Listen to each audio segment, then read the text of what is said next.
everyone, and welcome to Kilowatt. My name is Bodie, and I am your host, and we have a much more manageable show this week. The problem is when I get excited, like I go through the news articles, and I'm like, oh, I want to talk about that, and I want to talk about that, and I want to talk about that. And then pretty soon I start doing the show notes, and I don't really have a good gauge of how long each article is going to take me. And then I just start piling everything into the show notes.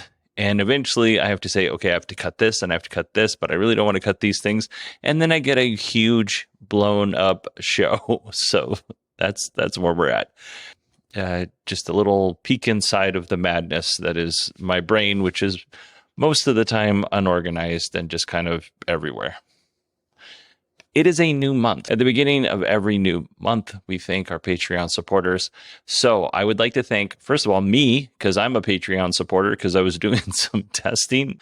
Well, I signed myself up to be a patron supporter, and I have forgotten to remove myself.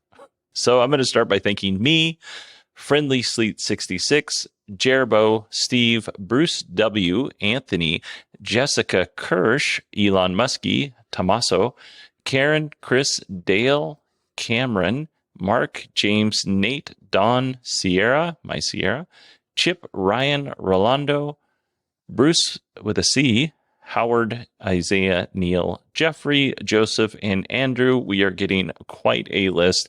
If you would like to join those folks and help support the show, all of the money goes back into making the show better. None of the money goes into my own pocket. So just go to patreon.com/kilowatt or supportkilowatt.com, and you can see what we have to offer.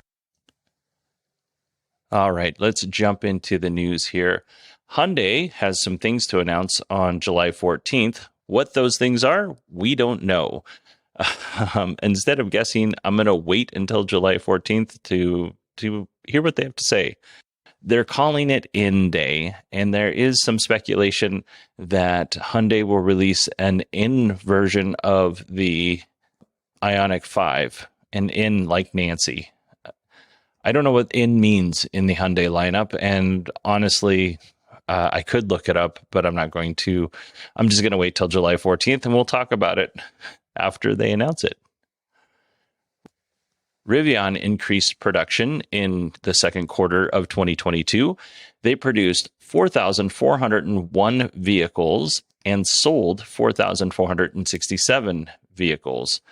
So that's pretty good. Right now, their 2022 totals produced 6,954 and sold 5,694. So as you can see, the totals for the year are really close to the totals for the second quarter. So it seems like Rivian is kind of getting some things figured out in terms of production.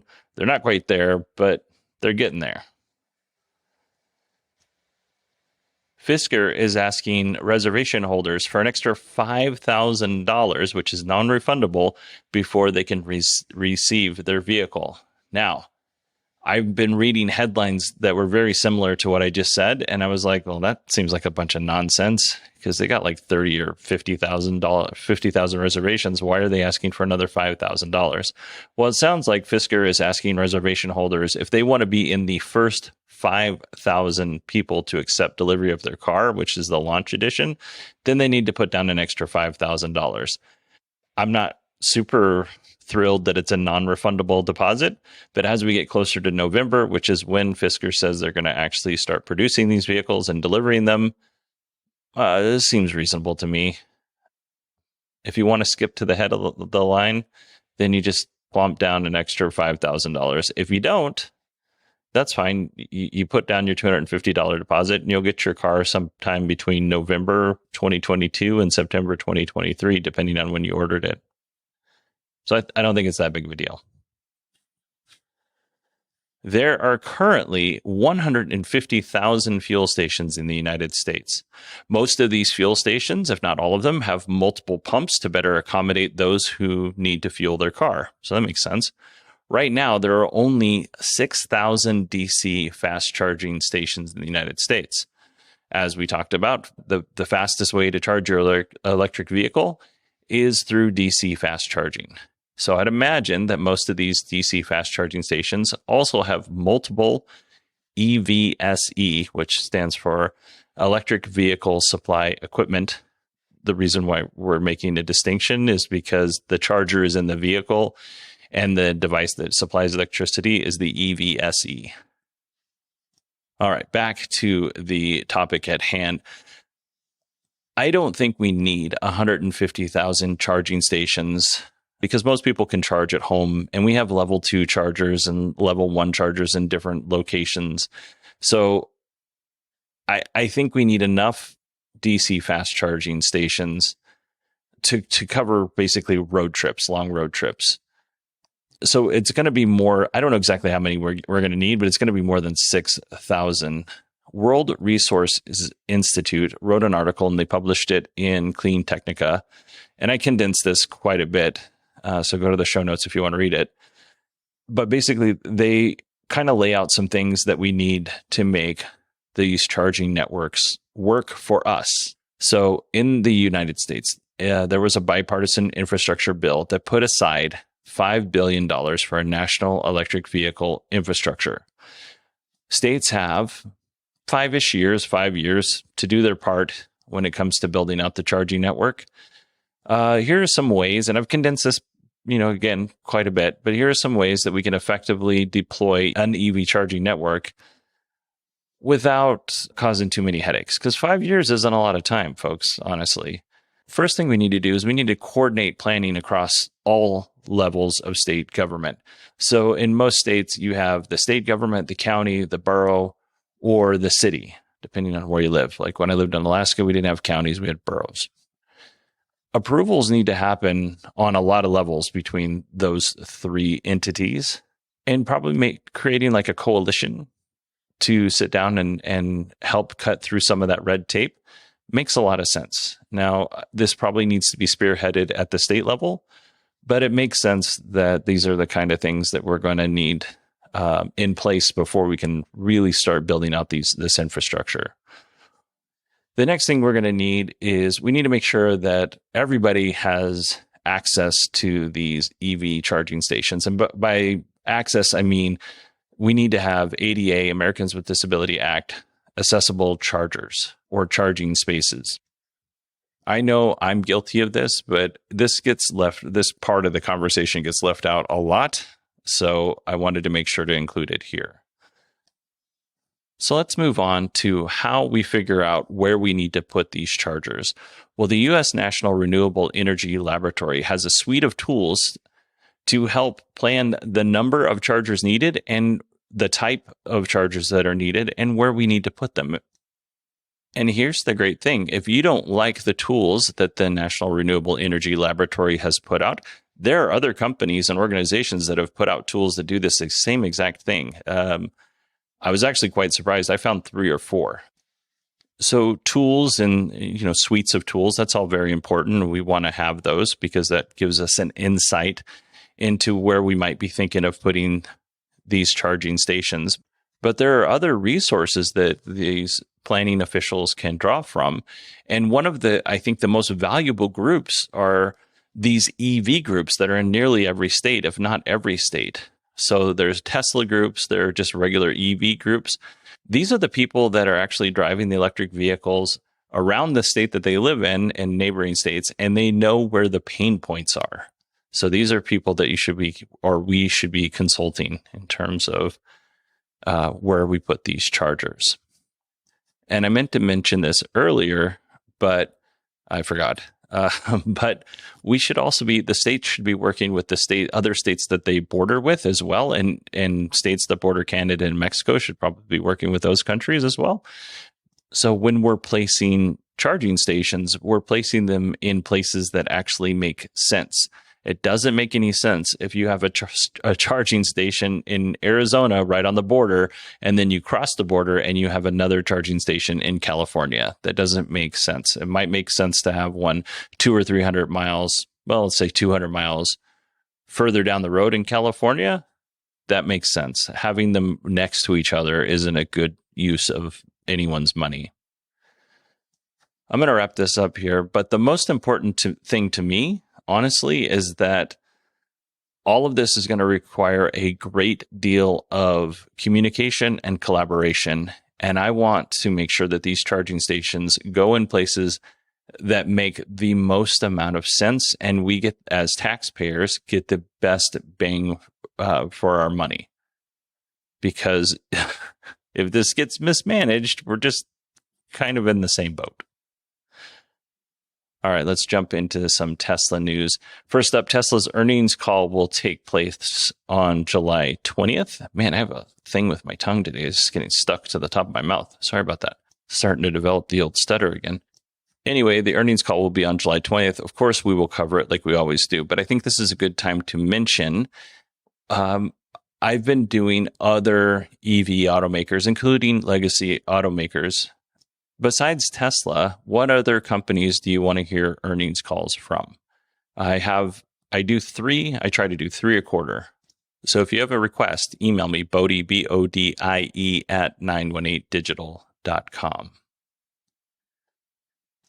This next story is for my friends with Model S's and X's. In the newest version of Tesla's software, the vehicle will automatically look for rough roads and potholes, and then it will try to avoid them by adjusting the suspension on the vehicle, the air ride suspension. In 2020, Elon mentioned that this was going to be a thing, that autopilot would do this. Sounds like it finally made it here. Right now, like I mentioned at the top of the story, you can only do this in the Model S and Model X because the Model 3 and the Model Y don't have the air ride suspension.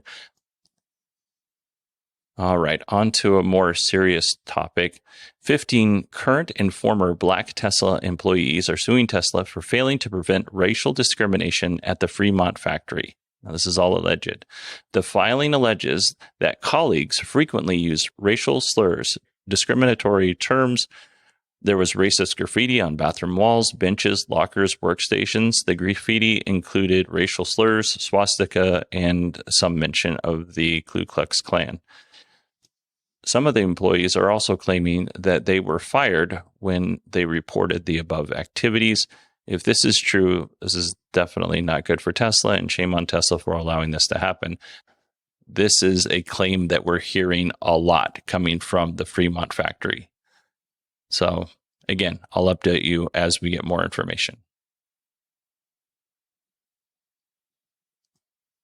Tesla announced their production and delivery numbers for Q2 2022. The Model S and X production was 16,411, and they delivered 16,162. The Model 3 and Y production was 242,169, and they delivered 238,522. So pretty good overall for Tesla.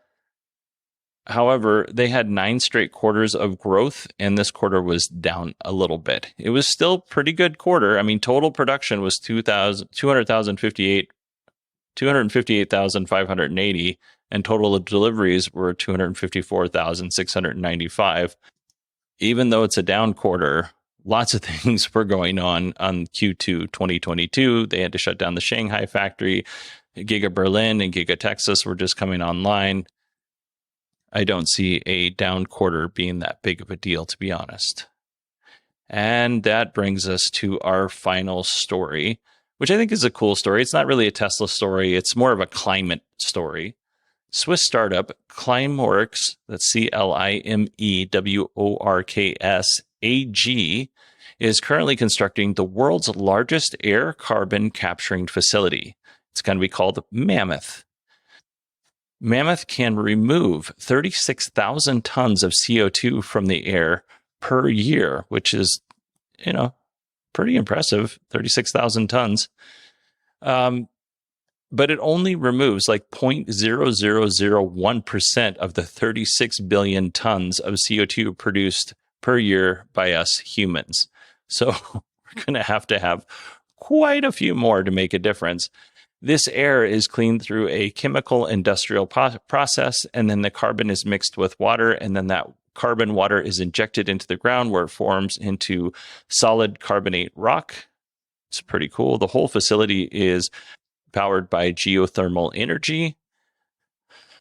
Now, Climeworks is a business, so how are they making their money?